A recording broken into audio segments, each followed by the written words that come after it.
Leo Tolstoy. He's a famous Russian writer. He wrote War and Peace.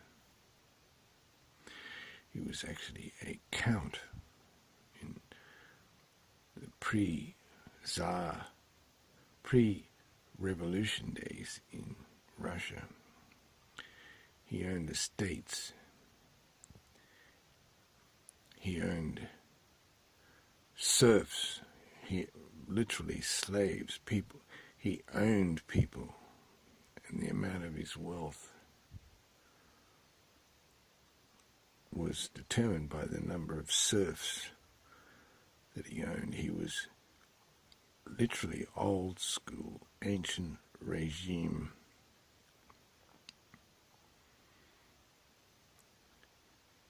And in addition to that, of course, he was a world famous writer. And he gave it all up. He gave away his estates. He had a wife and several children. He left them. He signed away the royalties to his books. And he went and lived in a peasant's shed. He lived the life of a peasant. He gave up all his advantages. Why? Because he believed that the life he was living was phony and superficial and devoid of meaning. The reason why he believed this, he was a devout Christian, and he believed that the life he was living as an aristocratic count in Russia was contrary to the teachings of Jesus Christ. He believed that Jesus Christ said,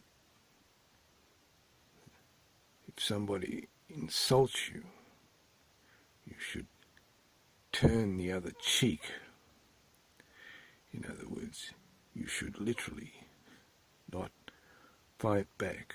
Or if somebody insults you, you should turn the other cheek and let them insult you again.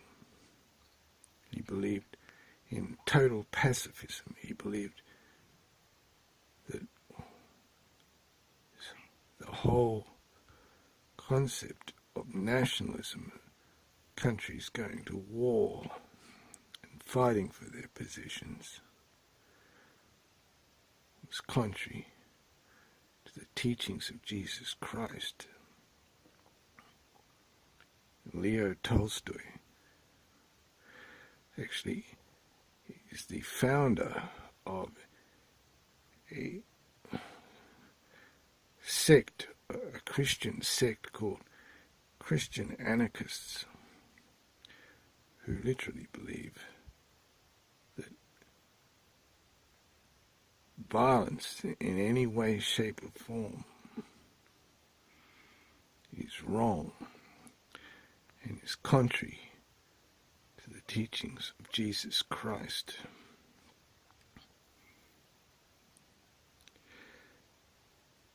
So, where does that leave the rest of us if Leo Tolstoy should have given up everything for what he believed and literally started to lead an ascetic sort of life, short of actually going into a monastery or becoming a monk or something like that? What I can tell you is the life I believe that I have come to the point where I am actually leading a life that is halfway between the totally ascetic life that Leo Tolstoy led and, on the other hand, the totally degenerate, unsatisfying, philosophically unacceptable life of bourgeois capitalism. I'm not living in a peasant shed, but I'm living in a garden shed here in Paris, or also known in Paris. A garden shed is not actually a garden shed. A garden shed is what's known as an atelier. It's somewhere where an artist can create works of art. But still, it looks horribly like a garden shed to me. And so, although I'm not totally convinced with the teachings of Leo Tolstoy that you have to renounce everything.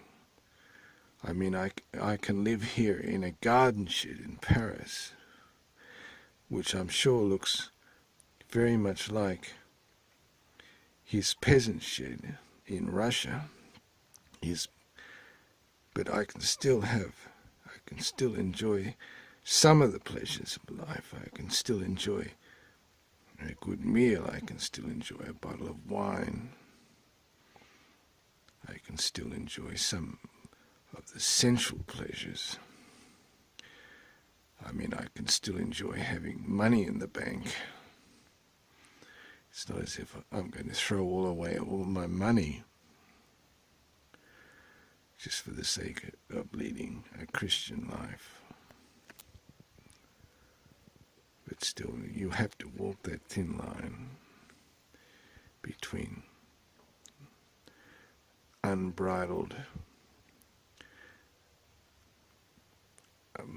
materialistic capitalism and materialism and trying to get to some sort of basic satisfaction of where your life is leading.